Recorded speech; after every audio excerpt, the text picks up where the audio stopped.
In addition to our own reporting, this program contains excerpts from a documentary made by a British production company, which aired in the UK 3 weeks ago. Some of the individuals who appeared in that documentary received compensation for their participation. No payment was made for any of the interviews conducted by Martin Bashir or ABC News. Tonight, it started with his own words. Words that made the world take notice. Really take notice. Why can't you share your bed? Was it an innocent, loving friendship or something much darker?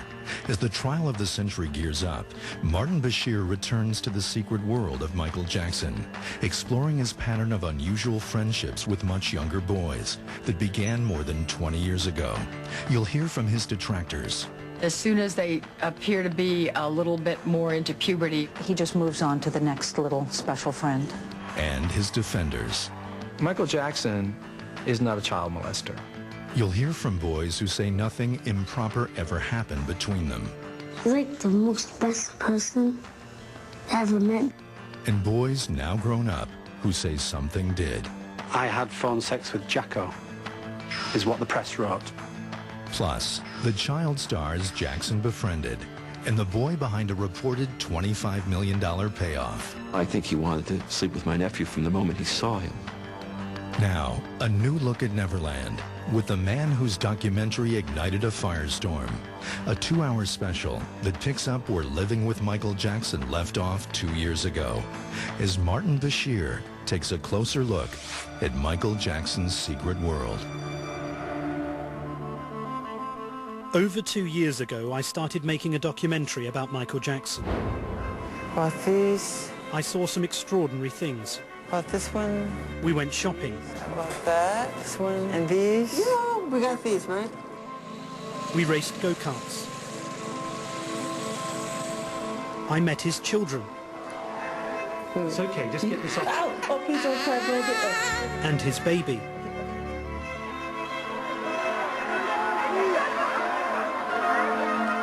And then I went back to Neverland. Do you come out here on your own? Yeah. What happened over the next few hours would forever change the lives of everyone who was there. Why can't you share your bed? But the most loving thing to do is to share your bed with someone. You say, you can have my bed if you want. Sleep in it. I'll sleep on the floor. You can. It's yours. I always give the beds to the company, you know. Like to him, I said, because he was going to sleep on the floor. I said, no, you sleep in the bed. I'll sleep on the floor. But haven't you got a spare room or a spare house here where he could have stayed? Yeah, but no, yes, we have guest units, but whenever kids come here, they always want to stay with me, I could never have foreseen what consequences that encounter would have. The young boy I interviewed that day would later allege that Michael Jackson abused him. I've had to ask myself, could his allegations of what happened after that day be true? So I went back to the beginning. I was about to enter the secret world of Michael Jackson. Once again, this would be a journey into the surprising, the unusual, and the bizarre. It's a world in which Michael Jackson has shared his wealth, his home, sometimes even his bedroom with much younger boys. Were these relationships innocent, as Jackson and many of the boys say, or were some of them criminal, as at least 2 boys have alleged? It began when he was little more than a boy himself. He really didn't have, and I know that everybody knows this, he really didn't have much of a childhood. Michael says his childhood was scarred by the pressures of early stardom and the close attentions of his violent father, Joe. If you ever take any of them over your knee or use any other methods of disciplining this lively group you've got here? He was a disciplinarian. And when I say disciplinarian, I mean if he felt you did something wrong, then of course he would spank you. When I interviewed Michael Jackson, he told me his father had made his life desperately unhappy. How often would he beat you? Too much. Would he only use a belt?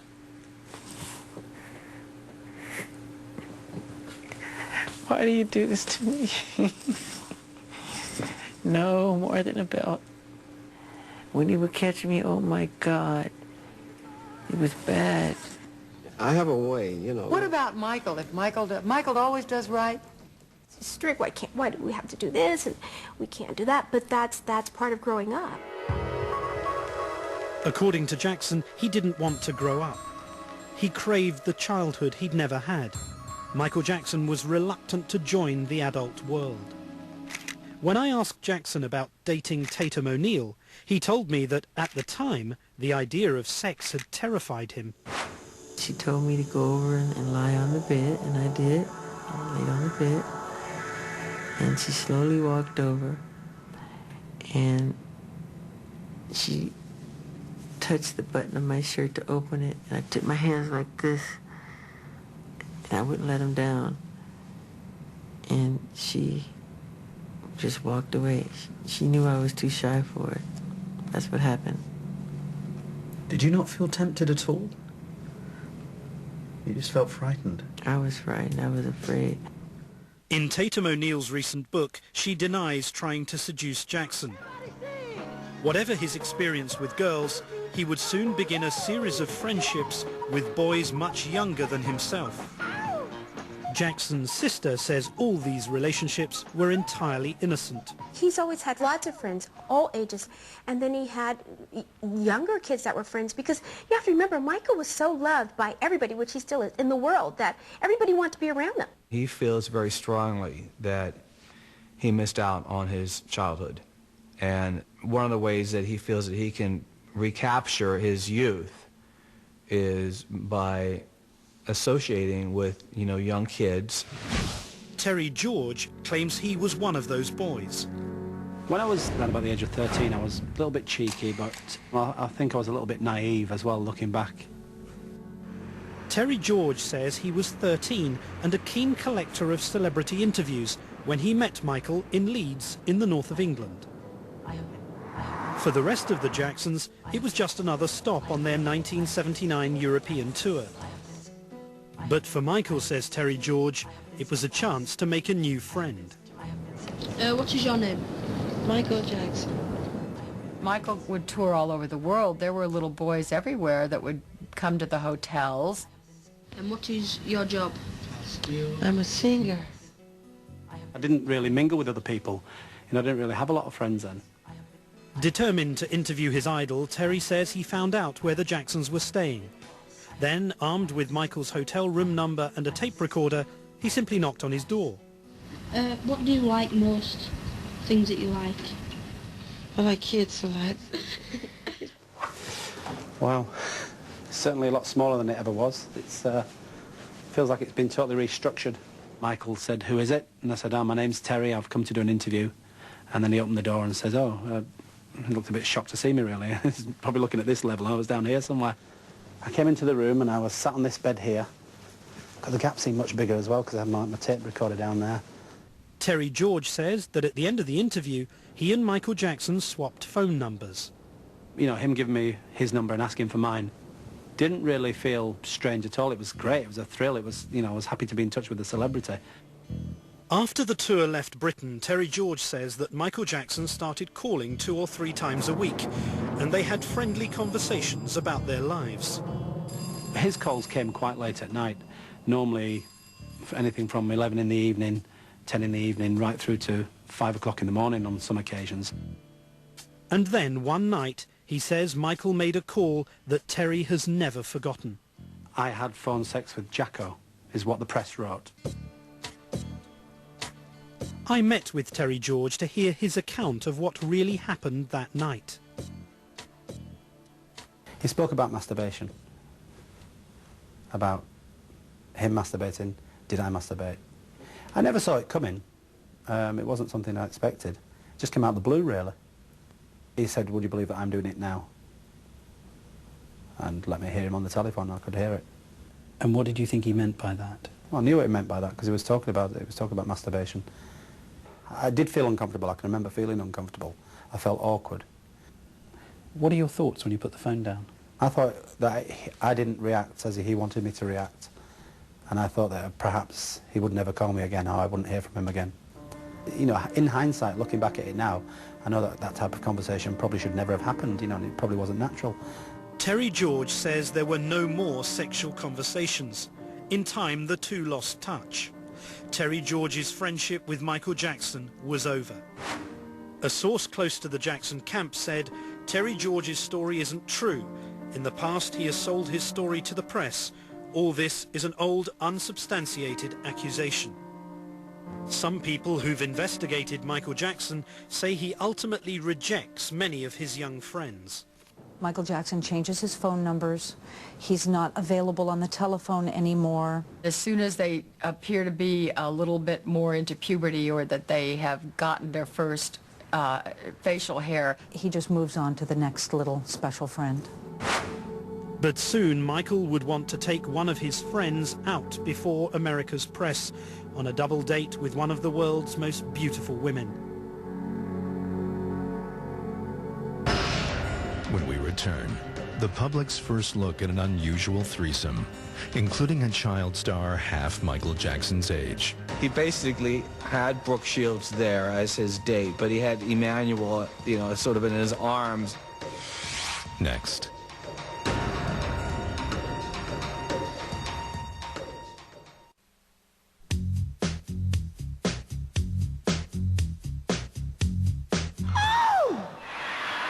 For the superstar who calls himself Peter Pan, the transition from child sensation to adult pop idol wasn't easy. I feel like I want to rock.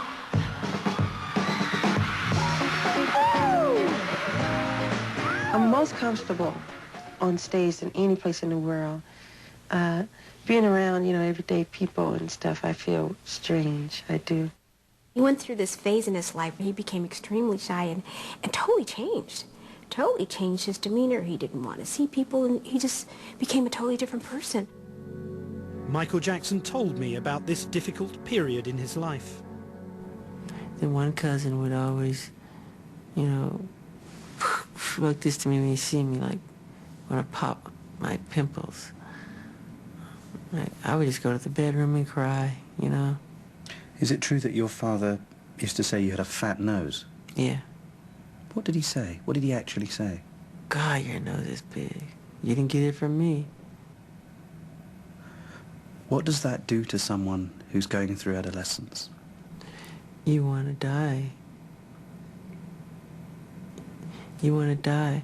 And on top of it, you got to go on stage in the spotlight in front of hundreds of thousands of people and just, God, it's hard. I would have been happier wearing a mask. At 21, Jackson was about to become a fully fledged superstar. But a friendship with a boy was about to startle the world. This video, Don't Stop Till You Get Enough, helped launch Michael's solo career. And he looks like a man who's breaking free. And when you watch Michael, you'd like to think that he was enjoying it too. In fact, it was one of the darkest times of Michael Jackson's life. In the midst of his private pain, Jackson was in public demand. And music's brightest new star was about to go on a date with Brooke Shields, America's most desirable young woman. But in his private life, Michael's new best friend was the tiny child star, Emmanuel Lewis. Regardless of how old we were in real life, we're not going to get older. That was just our frame of mind. We were Peter Pan. The 3-foot star was invited down to the set of Jackson's new video, Thriller, and met Michael while he was having his makeup done. And he's like, "Are you afraid of me?" You know? Of course not. You're Michael Jackson. But according to a Jackson biographer, some members of Jackson's family were becoming concerned about how the world would view this friendship. The two of them are rolling around in the grass and playing games with each other. They would do all the Thriller moves together and all. It's so cute, so adorable. Do all those little things together, and no, there were no questions about it because it was a wonderful friendship. By 1984, Michael's second album, Thriller, was well on its way to being the best seller of all time. He was nominated for 12 Grammy Awards and was all set to be crowned King of Pop. But choosing his date for the ceremony, Jackson faced a dilemma: whom to take. I recall Brooke being over to the house and asking Michael if she could go with him to the awards. Michael was, a little bit lukewarm on that. He liked her, but he liked Emmanuel better. He didn't want to say no, so he had 2 dates. But here, in a scene from Fox Broadcasting's Michael Jackson's Private Home Movies, just before he swept the board at the Grammys, he's seen arriving at the ceremony with Brooke on one arm and Emmanuel on the other. I didn't know the magnitude of how great this month was going to be in history. You know, you just didn't know. The extraordinary spectacle was seen around the world. You can imagine the surprise and shock that everybody felt that Michael Jackson and Brooke Shields were a couple with Emmanuel Lewis. He basically had Brooke Shields there as his date, but he had Emmanuel, sort of in his arms. One look at this threesome, and some people wondered about Jackson's relationships. People wanted to know why Michael Jackson was hanging around with a boy less than half his age, but according to Emmanuel, this was just an innocent friendship. I mean, all we did was watch, comedy or cartoons. Could anything negative happen between the two of us? The answer to that question, your question, is hell no. When Emmanuel Lewis suddenly started showing up in public with Michael Jackson, that was as if the water had burst over the dam. After that, the pattern began that we always saw Michael with a young male friend at his side, almost always. Life was about to get even stranger in Michael Jackson's secret world. Up next, with look-alike outfits, the mini Michaels begin to multiply. The glove, the spin, The little coats, the fedora hats, the pants that were too short, and the sequin socks. When we return. That was then, but what happened when the boys grew up? Jimmy Safechuck, like so many others that I have come across, just simply got too old. When Michael Jackson's secret world returns, after this from our ABC stations. Next Thursday, a Diane... Well, isn't this a thriller? Michael Jackson was now a megastar, attracting plaudits from presidents. I'm very, very honored. Thank you very much, Mr. President. His relationship with boys looked like just one more eccentricity from a man who was becoming famous for being odd. There's always been so many eccentric things going on around Michael Jackson that almost lost in the background were these little boys that were always there. What people didn't know was that Jackson had been splashing cash on extravagant gifts for his new young friend and his family. One of the first boys to benefit from Michael's newfound wealth was the son of a Californian garbage man, 10-year-old Jimmy Safechuck. The young actor was picked by Jackson to star in this glossy commercial, designed specifically to appeal to kids, in which Michael's image became indelibly linked to children, and Jimmy appeared as his clone. Well, the interesting thing about Jimmy Safechuck is that he was actually the first mini Michael. Jackson was so enchanted by his new mini Michael, he took Jimmy on the road to tour his next album, Bad. The boy and Jackson even dressed in identical outfits. I don't know whose idea it was to start dressing these boys like Michael. Looking like Michael became part of the pattern for some of Jackson's young friends. The glove, the spin, the little coats, the fedora hats, the pants that were too short, and the sequin socks. It starts to make you wonder who's making them dress that way. Do they want to dress that way, or does Michael insist that they dress that way? One of the dancers who toured with Michael Jackson says the family didn't approve when Jackson reportedly took Jimmy and his family on a shopping spree. The whole family, even Joseph, they didn't like it. They didn't think it was right. The family was aghast. You buy them a little outfit to wear. You take them on a trip. That's fine. But you buy them a house? You buy them 2 luxury automobiles? When you put enough out there, it looks a certain way. However, at the same time, when you're innocent, you don't think anything of it. It's just a gift, and it's like, enjoy it, have fun. I saw the Safechuck's lifestyle change. I read their credit report. I saw what they did for a living before Michael Jackson came into their life. Then I saw the way they were living afterward. And it wasn't just this child appearing in one video with Michael Jackson that gave them all that money. Diamond says there might have been another explanation, such as a business loan. Jimmy Safechuck has not alleged any wrongdoing by Jackson. Supporters of Jackson say his extravagance towards some of these boys just reflects his widespread generosity. I've known Michael Jackson, and I just know how he is with people and how he is with families of the people that, you know, come into his life. I mean, he's been generous to a fault. But just like previous boys in Michael's life, Jimmy Safechuck's days as a favorite were numbered. With his family, he went to visit his old friend Michael. But 2 former Michael Jackson employees say the star didn't even turn up. Set up the table like Michael is going to be there, you know, at dinner. And we did that for the whole weekend, but she said between you and I... Yeah, he was not coming, yeah. He was not coming. Yeah, he was in Los Angeles. Just don't tell them that he's not coming, that's all. That's all, yeah. Jimmy Safechuck, like so many others that I have come across, just simply got too old. Too old. Too old.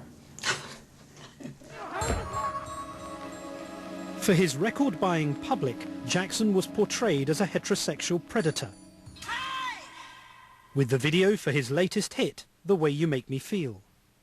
The feeling and the mood was just kind of sexy. I think with me strutting in this tight dress and, you know, Michael chasing after me. That was the first video where the public saw Michael for the first time as a believable heterosexual male.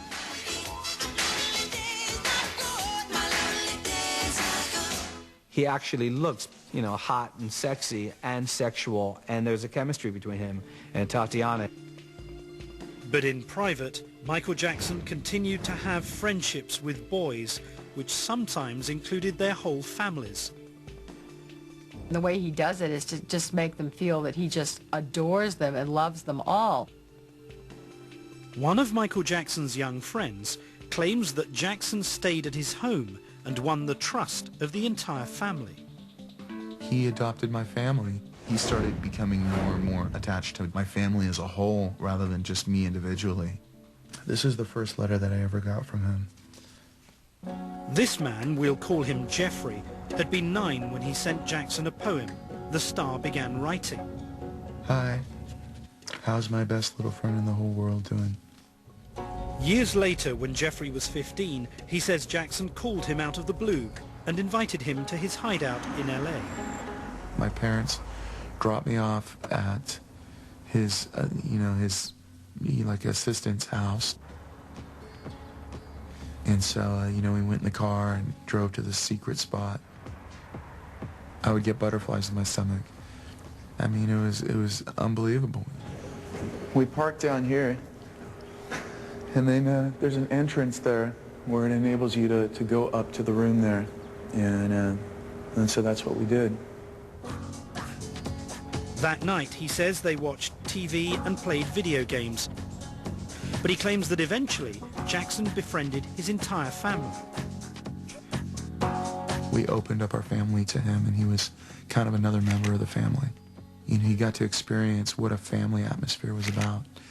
And I think that isn't something that he ever had himself. Jeffrey says that several times, one of the most famous men in the world drove out of Los Angeles to stay in his spare room. He would arrive around 6 o'clock. The lights would all be dimmed or off. Then we'd put on a video or two and watch the video of him. You'd be surprised at how much Michael Jackson stuff Michael was actually interested in watching. Even for a huge fan of Michael Jackson, he says his visits could be tiresome. I mean, our whole family catered to him. If he wanted to go to bed, well, Michael needs to go to bed. He had his breathing exercises. You know, he has to take a certain pill at a certain time. You know, and it just, I mean, the whole thing, it was the Michael Jackson show. Like Jimmy Safechuck and Emmanuel Lewis, Jeffrey says that nothing sexual happened between him and Michael Jackson. They were just good friends. When we come back, what attracted Michael Jackson to megastar Macaulay Culkin? Michael Jackson marveled. Look at the pouty smile. Look at those lips. He always pointed to people, look at his lips. I love the pouty smile. Next. Tonight on Nightline, when it comes to Original Instant.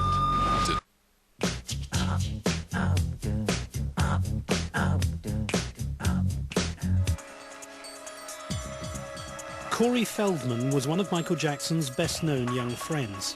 The star of dozens of Hollywood blockbusters as a child, he was delighted to become part of Jackson's inner circle. It was a relationship that began at the height of Michael Jackson's fame. Riding the success of Thriller, he was idolized by millions, Corey Feldman among them. Blink your eyes.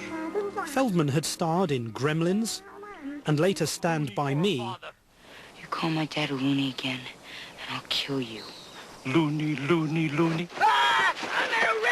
And The Lost Boys. Good night, bloodsucker. By 13, he was already a teen idol himself.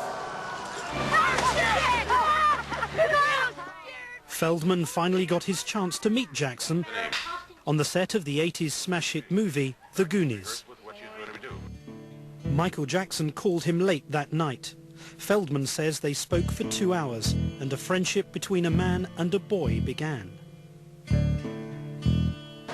Corey Feldman says that attention from a superstar like Jackson was hugely important to him. He became obsessed with the star, dancing like him, even dressing like him.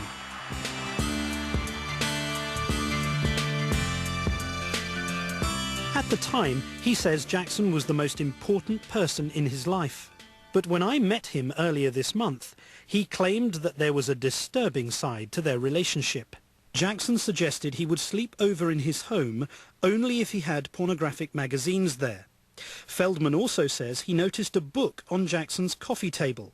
The book contained pictures of naked men and women. He said Jackson sat down showing him the pictures. He said the book was focused on venereal diseases and genitalia.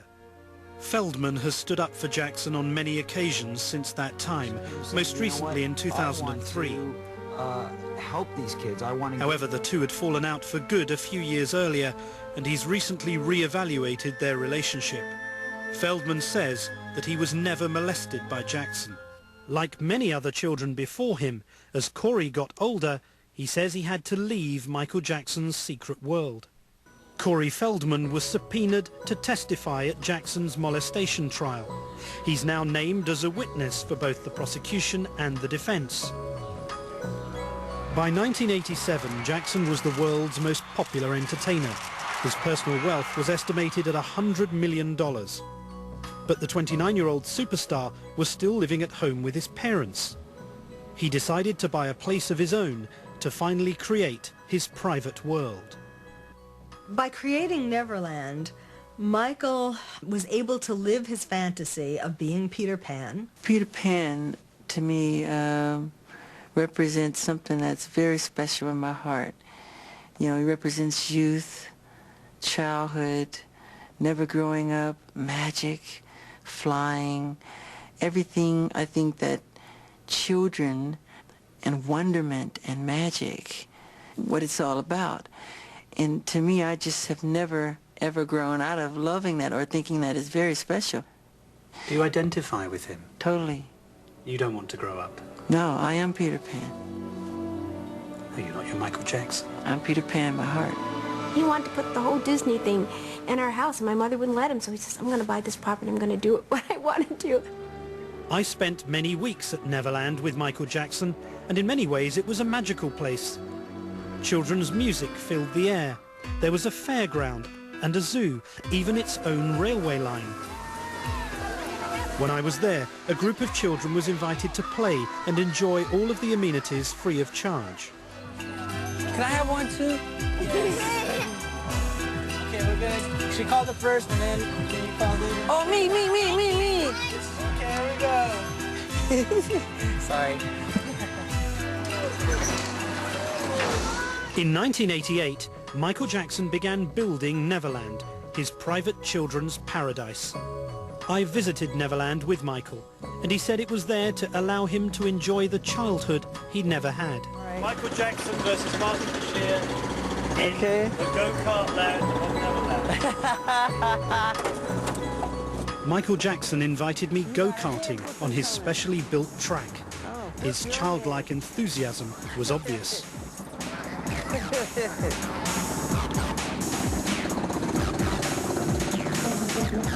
Hey, he's cheating! He's cheating!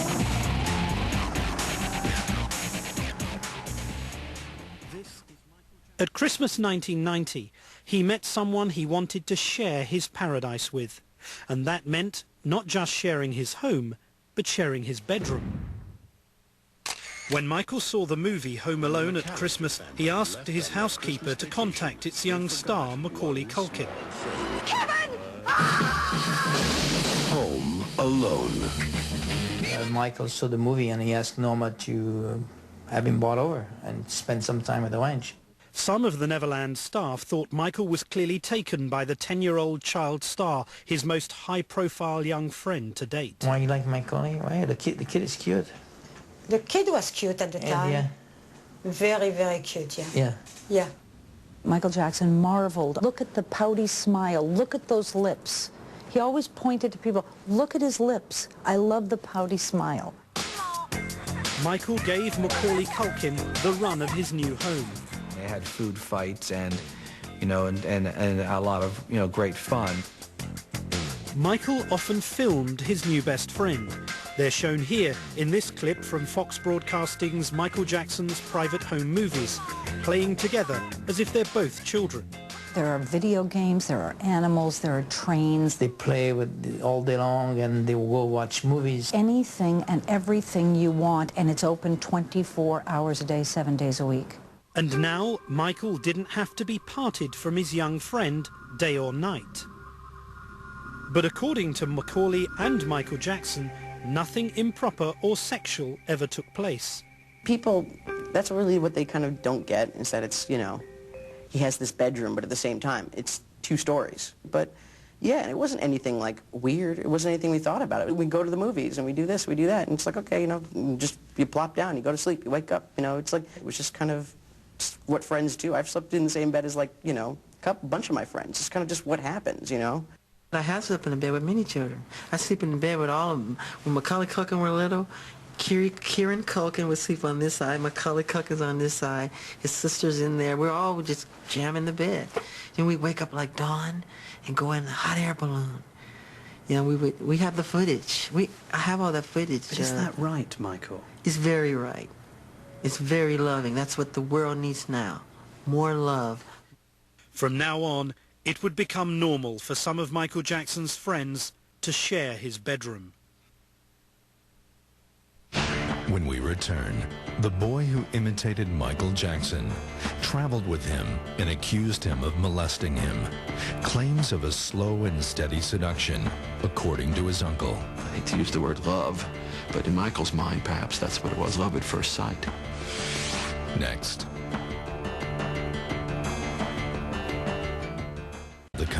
The boy who first accused Michael Jackson, who settled his claim for a reported $25 million. His uncle now speaks out. I think he wanted to sleep with my nephew from the moment he saw him. When Michael Jackson's secret world returns after this from our ABC stations.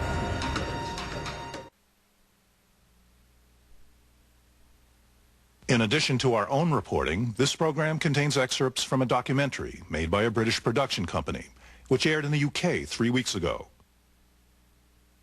Some of the individuals who appeared in that documentary received compensation for their participation. No payment was made for any of the interviews conducted by Martin Bashir or ABC News.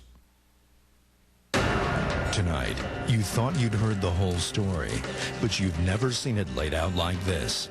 Deep inside the secret world of Michael Jackson. From the explosive documentary by Martin Bashir that ignited a worldwide firestorm, and the shocking words about boys in his bed. It's very loving. That's what the world needs now. To the trial of the century, we'll tell both sides of the story. They know he's not child molester. All that stuff's crap. The psychiatrist asked him what was the worst thing that's ever happened to you in your life. And he said, meeting Michael Jackson. For the first time, you'll hear portions of graphic tapes made to a psychiatrist by the first boy to accuse the pop star. Plus, Macaulay Culkin, Lisa Marie Presley, and the most recent accusations from the boy who used to be at Jackson's side.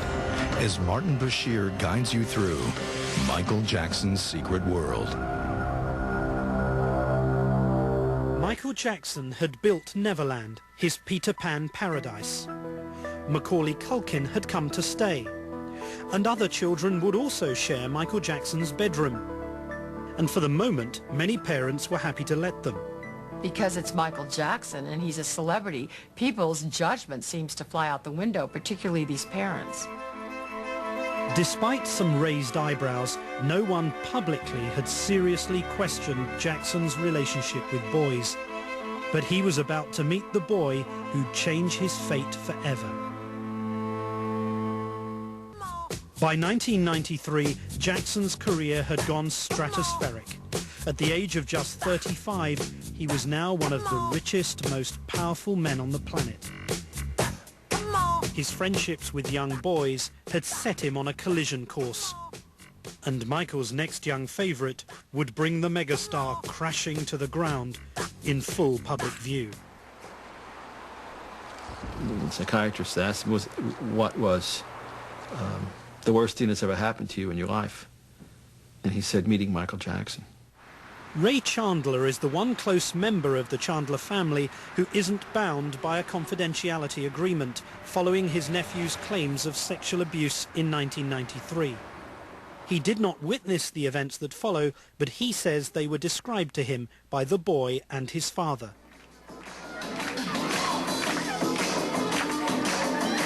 Obsessed with Michael Jackson, 4 years before they met, the boy already wanted to look and dance just like Michael.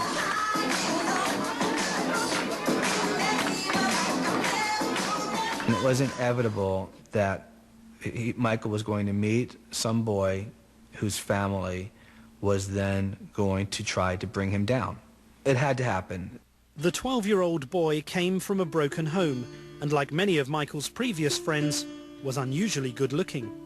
Very smooth skin, very fine, smooth features. You would pass him in the street and you would have to stop and look at him. He was so beautiful. Ray Chandler says, to begin with, there was nothing remarkable about the friendship. Michael exchanged numbers and, as usual, began calling the boy. Here's a 12-year-old boy taking the phone and going into his bedroom and closing the door. Something he had never done before. He hadn't dated any girls. This is something, you know, you expect that two young teenagers to take the phone in the room, you know. Then, he says, Michael invited the family to Neverland. What was significant was the ride to Neverland. Michael's in the front with the chauffeur. Sitting on Michael's lap is a young boy about 12 years old. On their way up to Neverland, and my nephew testified about this, Michael was caressing this boy in a clearly sensual way, kissing him on the cheeks, on the neck, caressing him. It was overtly sexual. So why was he doing it? I believe it was a test. The purpose is, look, is this child going to be repulsed?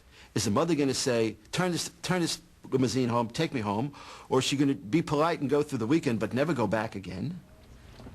The boy, his sister and his mother joined Michael Jackson on an all-expenses-paid trip to Las Vegas. At this point, the boy says, the sleepovers began. Michael rented the very, very scary movie, The Exorcist. So he played and the boy was scared. So Michael suggested that he just spend the night in his room rather than sleep alone. The boy would later tell a psychiatrist brought in to evaluate his claims everything that he said followed. The sessions were recorded. I listened to those tapes with the boy's uncle, Ray Chandler. Tonight you can hear some of those tapes for the very first time. If the boy is telling the truth, they detail a slow and steady seduction that took place over months. I think he wanted to sleep with my nephew from the moment he saw him. It was, I hate to use the word love, but in Michael's mind, perhaps that's what it was, love at first sight. When his mother found out her son had slept in Jackson's bedroom, the boy says she challenged the star. Got my mom feeling so guilty that she just broke down in tears and said, okay, He told her that she was putting barricades in their relationship and it was all about love and trust and she should trust him. There was nothing wrong with it. It was all very innocent. But he cried and he made, as my nephew described it, he said that, he made my mom feel so guilty that she cried too. Why did Michael Jackson cry? I think it's because crying works.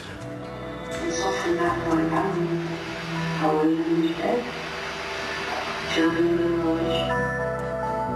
Ray Chandler says that the next day, Michael Jackson gave the mother an expensive bracelet. According to the boy, Michael Jackson had not just got close to him, the world's most famous pop star had moved in with his family. Michael spent 30 straight nights in a row sleeping in the same bed. Michael's chauffeur would drop Michael off at the house at night and pick him up in the morning. Michael would go back and spend yet another night. They'd have dinner, they'd watch TV, they'd play video games, they'd do homework. It's such a bizarre, odd thing to think that this man who has millions and millions and millions of dollars would want to bunk with a young boy. Yeah, they were, just a regular family. I mean, regular is probably not the right word. The taped interview with the boy describes how he says the relationship turned sexual. I think one night we were sleeping in the bed. I think it was in Neverland, and he just leaned over and hugged me. Just a little hug, nothing, that's it, hug. He hugged me. I thought nothing of it. But then the hug would get a little longer. He graduated to, kissing me, for a longer amount of time. We're on the lips? Yes. And then a peck on the cheek goodnight would become a peck on the lips. A peck on the lips, and put his tongue in my mouth. And then you'd have a sort of an embracing hug with a long kiss on the lips.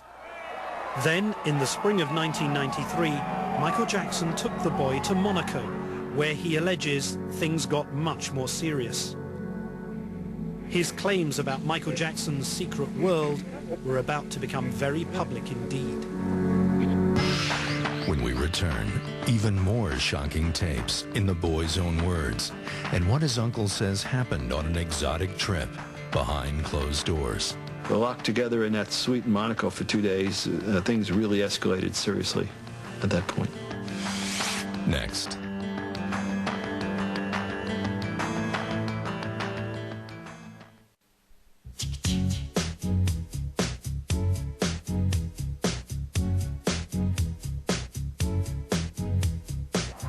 In spring 1993, Michael took this boy and his family to Monaco as VIP guests at the World Music Awards.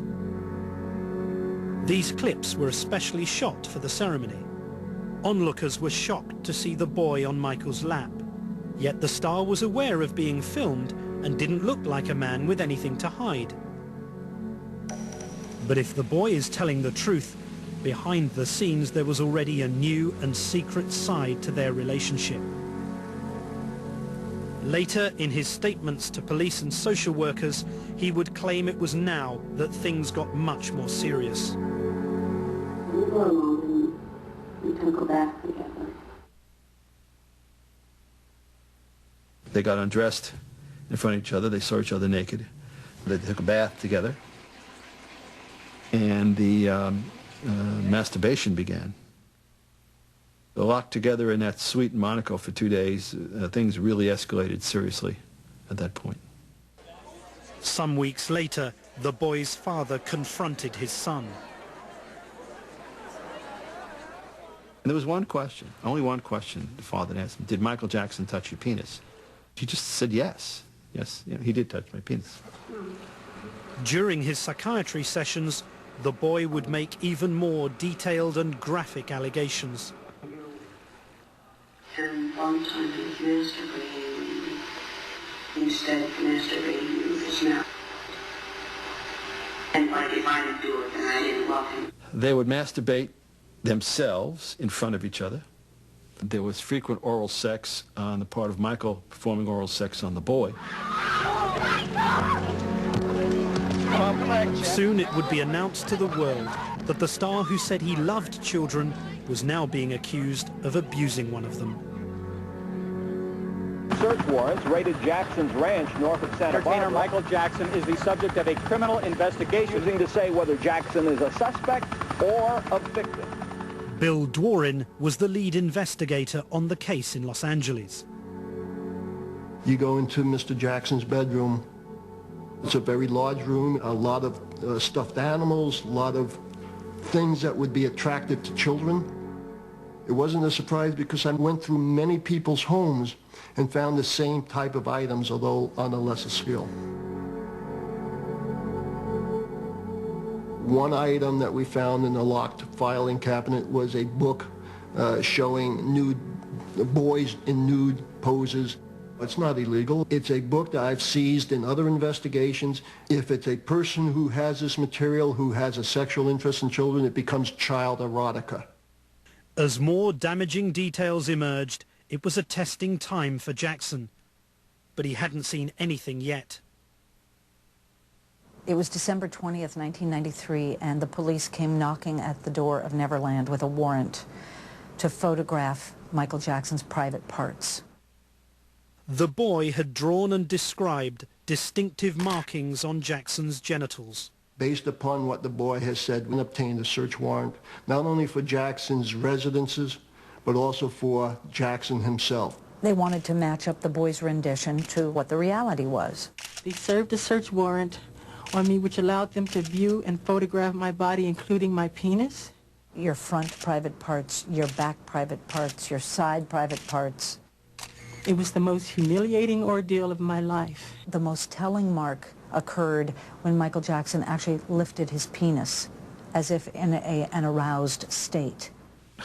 When things get aroused, you see the other side, and those were the descriptions that he gave.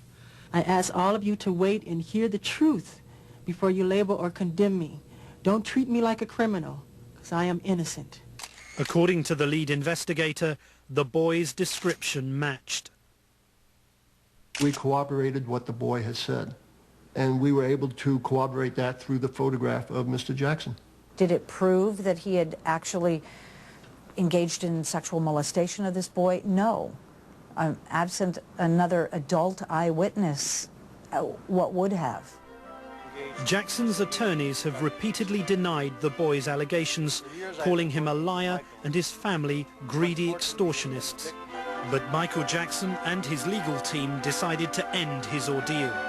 He paid the family a massive settlement, in total reported to be around $25 million. The resolution of this case is in no way an admission of guilt by Michael Jackson. With the boy's claims settled, the criminal case collapsed, and Jackson was never charged.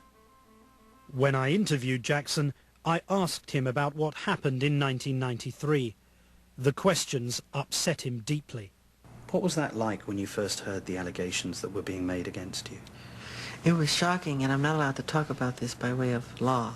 So, But how did you feel about what was being said? I'm not asking you to talk about what was said. I was shocked because God knows in my heart how much I adore children. But isn't that precisely the problem, that when you actually invite children into your bed, you never know what's going to happen? But when you say bed, you're thinking sexual. They make that sexual. It's not sexual. But we're going to sleep. I tuck them in. I put a little music on, and to a little storytelling. I read a book. It's very sweet. Put the fireplace on, give him hot milk. You know, we have little cookies. It's very charming, very sweet. Sure. It's what the whole world should do. You reached a financial settlement with the family. Yeah, yeah. I don't want to do a long, drawn-out thing on TV like OJ and all that stupid stuff. And it wouldn't look right. I just said, look, get this over with. I want to go on with my life. It's just ridiculous. I've had enough. Go. As part of the settlement, the family could never discuss their relationship with Jackson in public again. I mean, this was nothing to Michael Jackson in terms of his finances, but it was everything in terms of his life, because it gave him a chance to, you know, start anew and make some decisions. A few months later, he would get married. Next, the ill-fated marriage, Michael Jackson and Lisa Marie Presley. What did she think about the young boys in his life? When we return.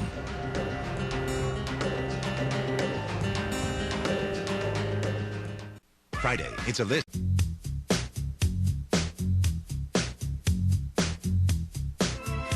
Ladies and gentlemen, Mr. Michael Jackson and Miss Lisa Presley Jackson. The first key decision Michael made after his disastrous PR exposure when he was accused of molestation in 1993 was to get married. Just 4 months after he paid millions to the boy who accused him of being a pedophile, Michael Jackson married Elvis Presley's daughter, Lisa Marie.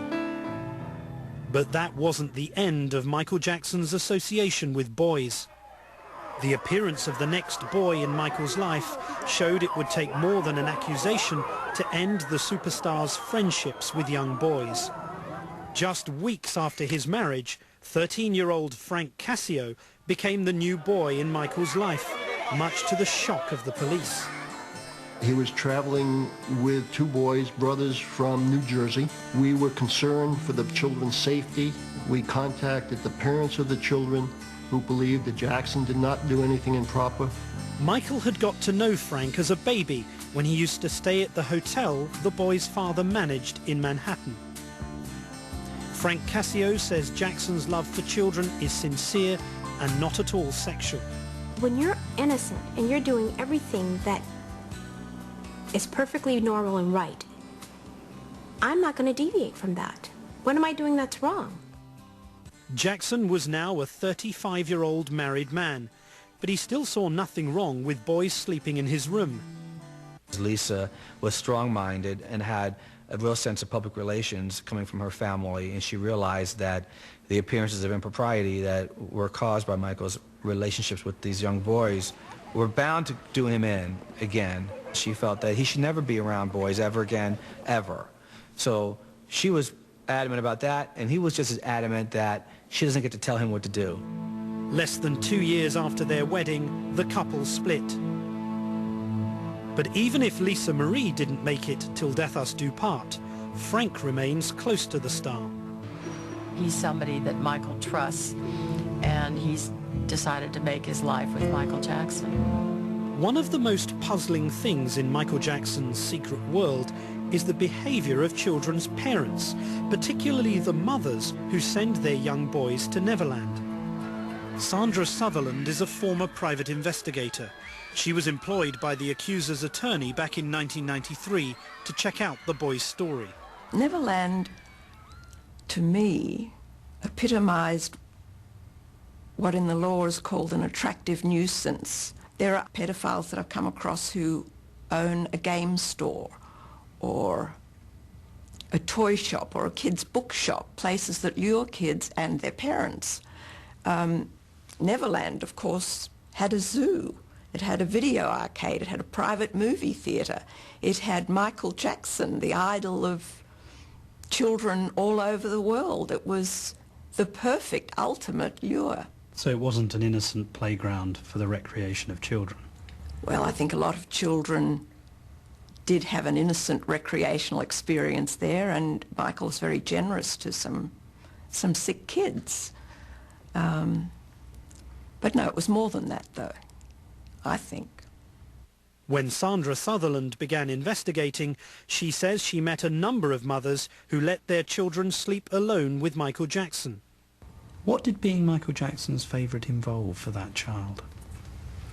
Well, he got to sleep with Michael in the main house, and the parents and siblings slept in a guest house. So the deal was, if you're Michael's special child, you sleep in his room? Yes. Sutherland says there was sometimes a bizarre competition between mothers to win Michael's attention for their sons. There were parents whose children were having what they thought was an absolutely wonderful experience, being Michael's special friend, and they also gradually came to realise that their child's time in the sun was very limited. There would come a time after a year or 2 or 3 when they would be supplanted by a younger child, and there was a certain discontent among a couple of mothers when they realised that their time was almost up. During her investigations, Sandra Sutherland says she also came across a maid at Neverland whose 9-year-old son was an occasional visitor. Sutherland says she was reluctant to speak out, but eventually she did tell her story. She was very worried that her son was likely to be a victim if he hadn't been already. It recently emerged that Michael Jackson paid the boy $2 million without admitting any wrongdoing. Jackson's current attorney said it was a mistake to settle any of these prior claims because they were baseless. The boy and his mother are now on the prosecution witness list in the current case. The pizza. And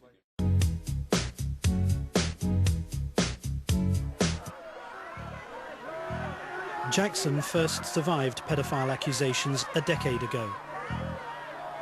They cost the star far more than the $25 million payout. In recent years, his record sales have plummeted, and so has his personal fortune. In the meantime, Michael became a father. I spent time with his children during the making of my documentary.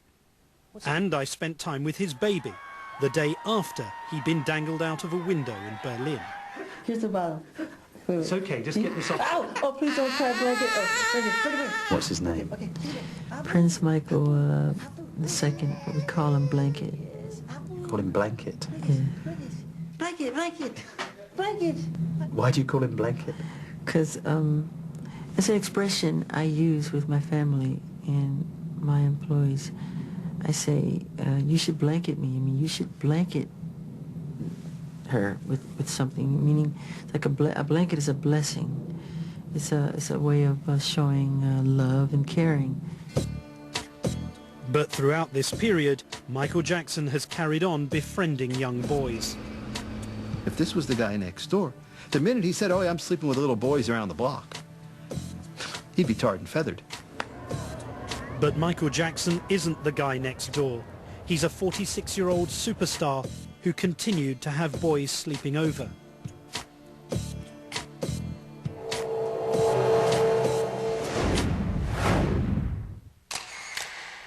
When I stepped on his lap, he wasn't like touching me on the parts. I was just sleeping on him, and he was just hugging me, doing nothing to me.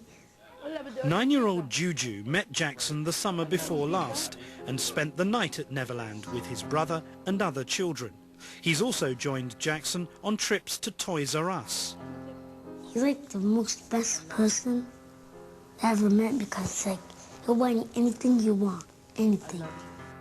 Juju's family has known Jackson for 9 years, since his older brother Ahmed first became one of Michael's young friends. When I asked my parents if we could spend the night, they were like, yeah, sure, and they just let us. They know he's not child molester, all that stuff's crap. I never felt any weird thing about him. I will never believe what they say. When I told my friends, they were like surprised, but they thought he was gay, but he really wasn't. So I told them. I'm not gonna be your friend no more if you keep saying that. Juju and his brother say nothing sexual ever happened between them and Jackson. The current accusations have done nothing to shake this family's faith in him. I know he's been accused 2 times already, but I never believed it. And I trust Michael. I'm always gonna be beside him.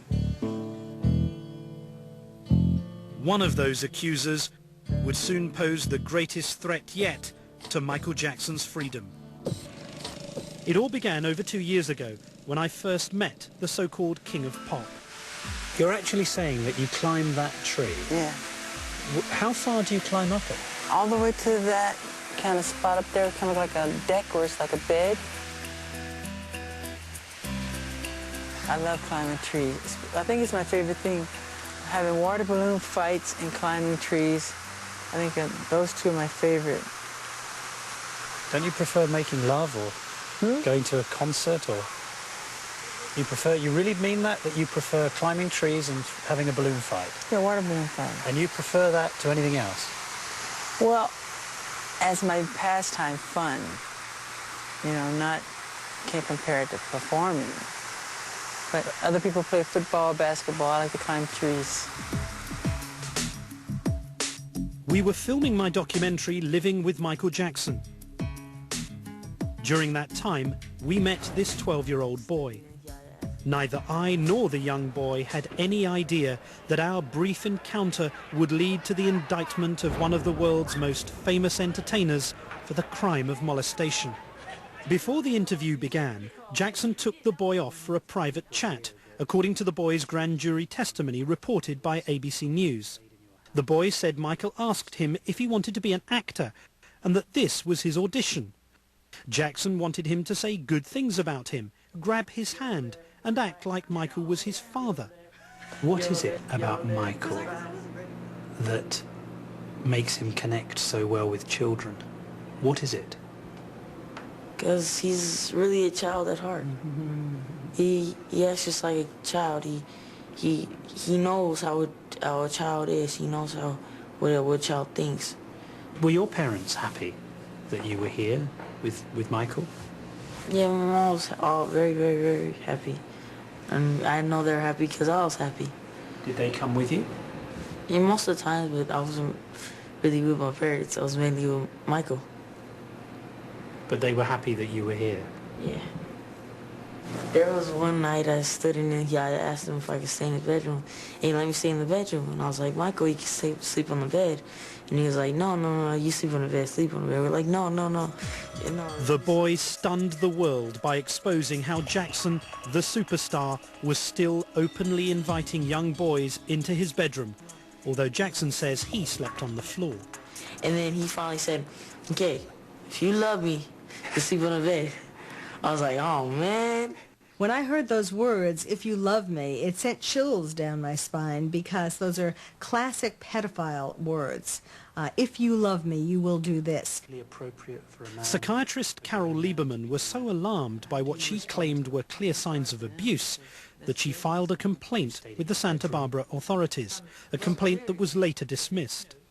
Is leaning against Michael's shoulder, looking up with these puppy dog eyes. He's just so submissive to Michael. You can tell how much control Michael has over him. Why can't you share your bed? The most loving thing to do is to share your bed with someone. What outraged many people was hearing Jackson talk about sharing his bed with young boys.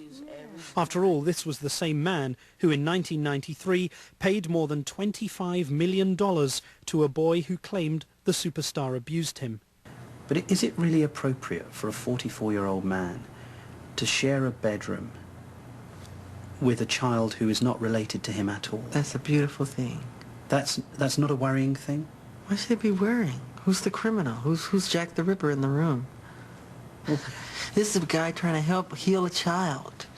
I'm sleeping in a sleeping bag on the floor.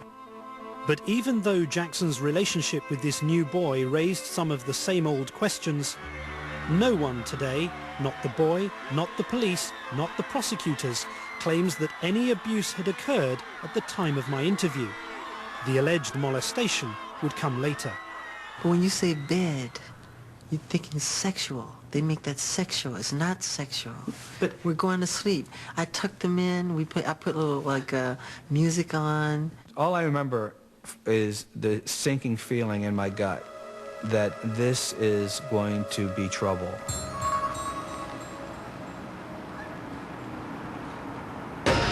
When we return, the explosive fallout from Martin Bashir's questions. That's when Michael Jackson was revealed to all of us as the guy who thought it was just lovely for men to sleep with boys. But even tougher questions were just starting.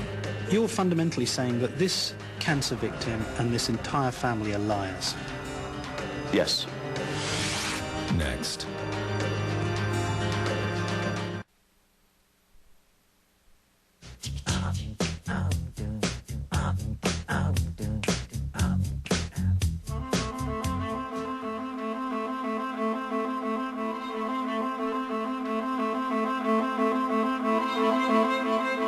February 2003, my documentary aired.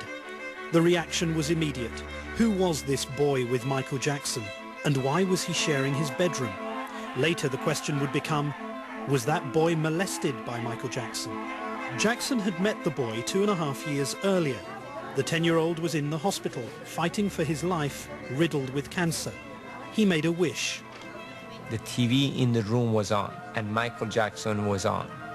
And he looked up, he said, "Can I meet Michael Jackson?" I said, "Yes, you could do that."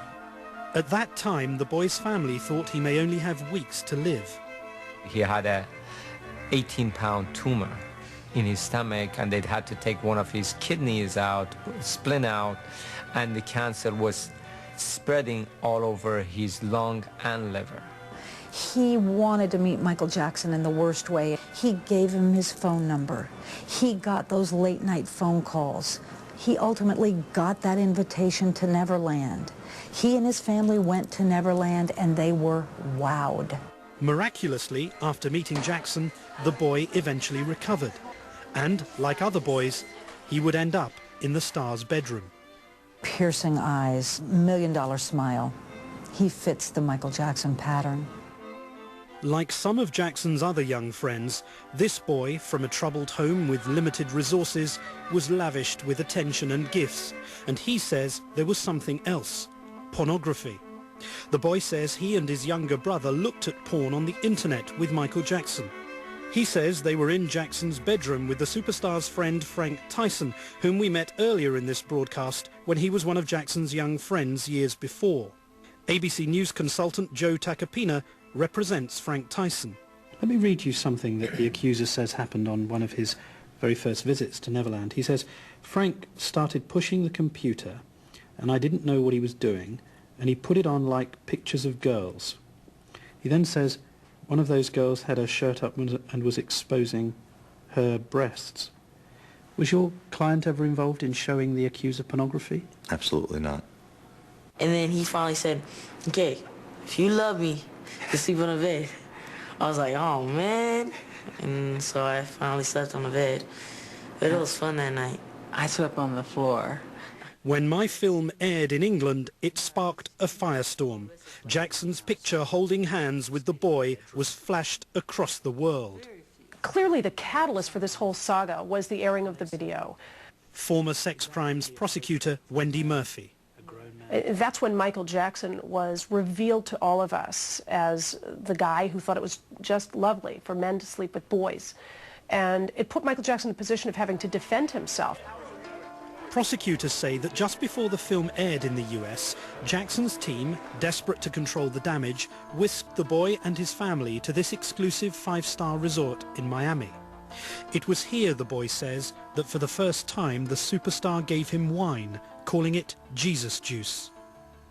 If the jury believes that Michael Jackson gave this child alcohol, they're going to be much more inclined to believe all the evidence. Because a man who gives alcohol to a child, especially a child with a compromised immune system, is not someone who respects children. That's the type of person who's more likely to molest them, because he's not caring about them, he's trying to cause them harm. On the private plane home, the boy says Jackson gave him wine again, in soda cans. The defense says Jackson never drank with the boy. Millions of viewers got a peek into the very bizarre life of Michael Jackson. The fallout for Michael Jackson's shocking revelations on nationwide TV. What people are saying about his sleepover parties. Well, I think there needs to be an investigation, and I think... Meanwhile, the question on everyone's lips, what was Michael Jackson's relationship with the young boy?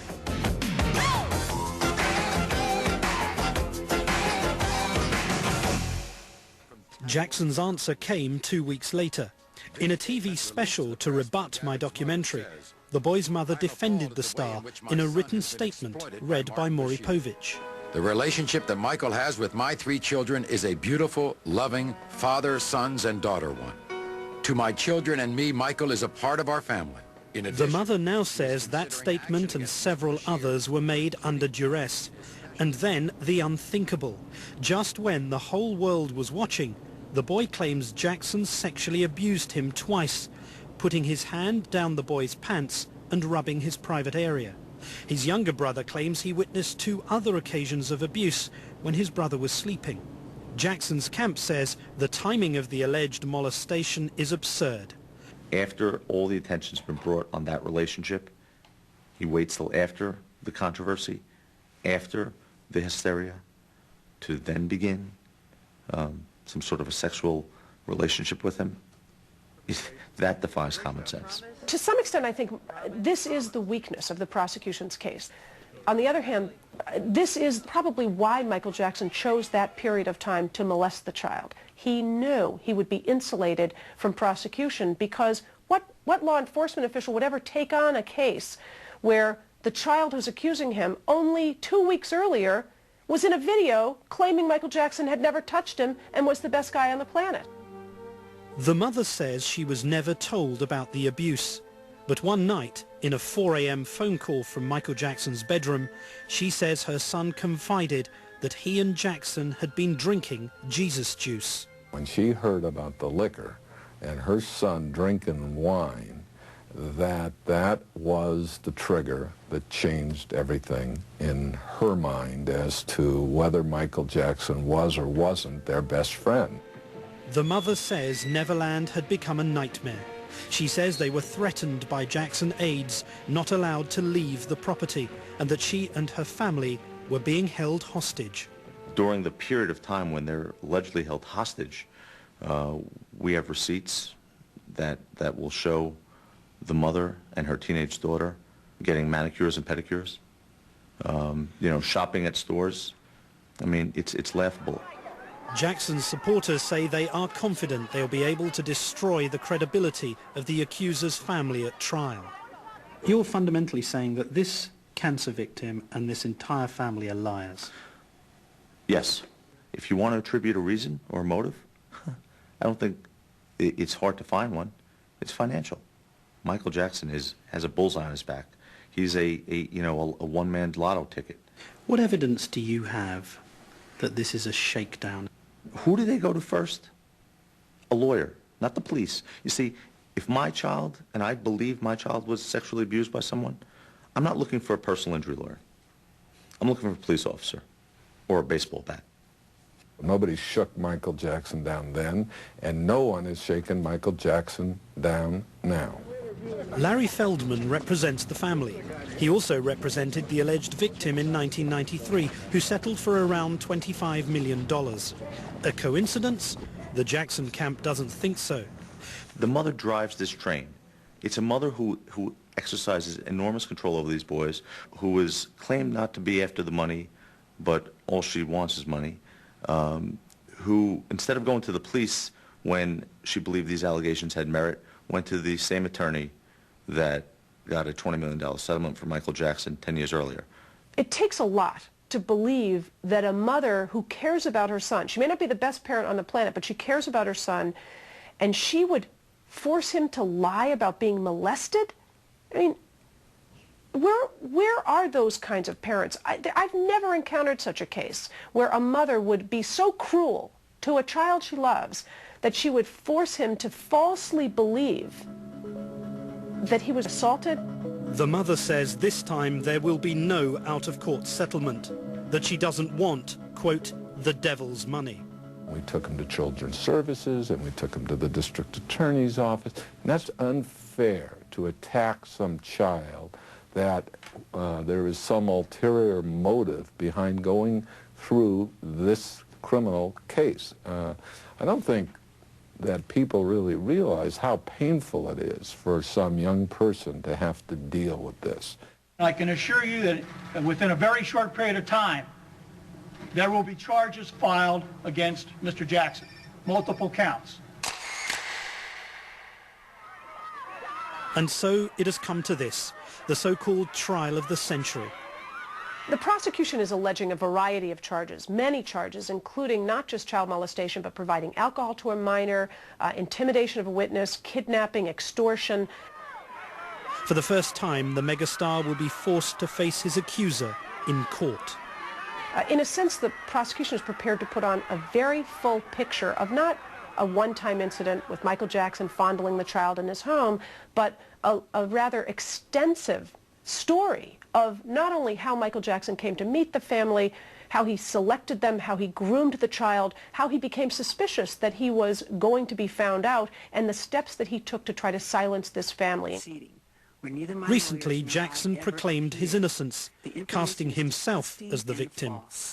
Years ago, I allowed a family to visit and spend some time at Neverland. Neverland is my home. I allowed this family into my home because they told me their son was ill with cancer and needed my help. Through the years, I have helped thousands of children who are ill or in distress. These events have caused a nightmare for my family, my children, and me. I never intend to place myself in so vulnerable a position ever again. I love my community, and I have great faith in our justice system. Please keep an open mind and let me have my day in court. I deserve a fair trial like every other American citizen. I will be acquitted and vindicated when the truth is told.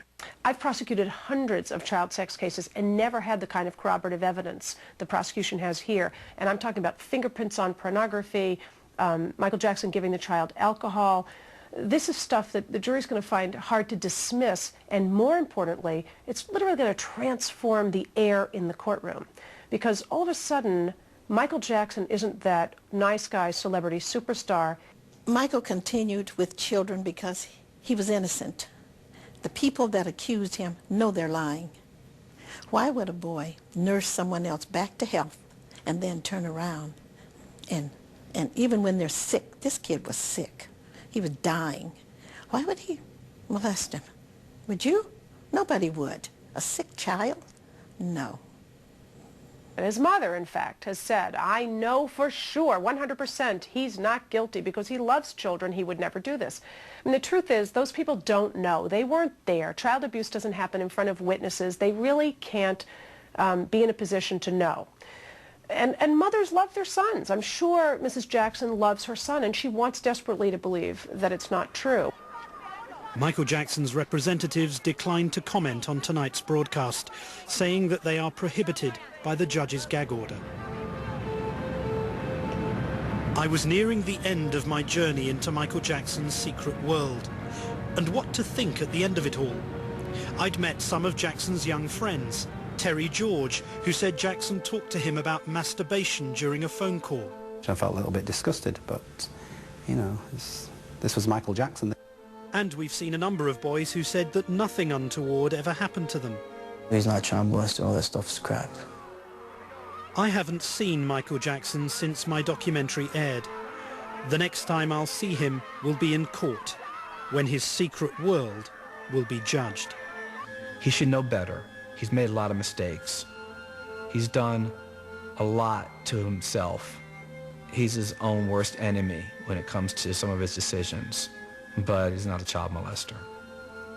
So do you think Michael Jackson is a predatory pedophile? Yes, it's a hard word, a hard term, but I think he is, yes. In my heart, I truly believe that he will be vindicated.